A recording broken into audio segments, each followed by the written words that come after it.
In today's video, I'm going to teach you how to zoom out on Wix.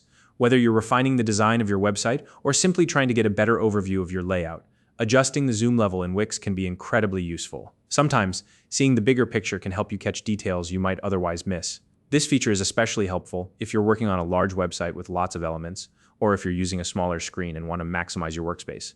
Don't worry, this process is simple, quick, and something you can master in just a few steps. Let's dive in and get started. The first thing you need to do is log into your Wix account.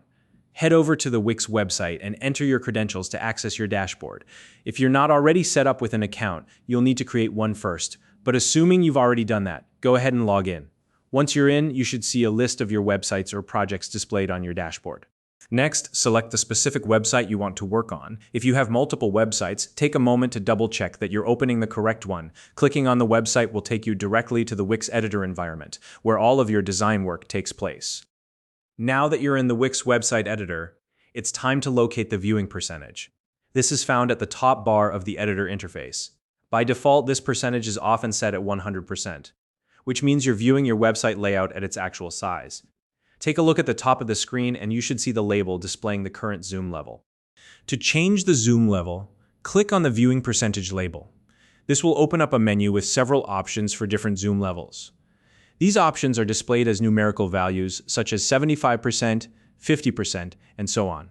Depending on how much you want to zoom out, select the percentage that works best for you. For example, if you want to see a smaller, more condensed view of your website, you might choose 75% or even 50%. Once you've selected your desired zoom level, you'll notice that the view of your website layout changes instantly. This adjustment allows you to see more of your design all at once, which can be incredibly helpful for tasks like aligning elements, ensuring proper spacing, or just getting an overall sense of your website's flow. Feel free to repeat this process as needed. If you find that the zoom level you originally selected isn't quite right, you can always go back to the viewing percentage label and choose a different option. The goal is to find the zoom level that best suits your editing preferences and helps you work more comfortably and efficiently. And that's all there is to it. Zooming out on Wix is a straightforward process that can make a big difference when working on your website. Whether you're fine-tuning the details or just looking to get a better overview, adjusting the zoom level is a great tool to have in your design toolkit. If you found this video helpful, please like and subscribe.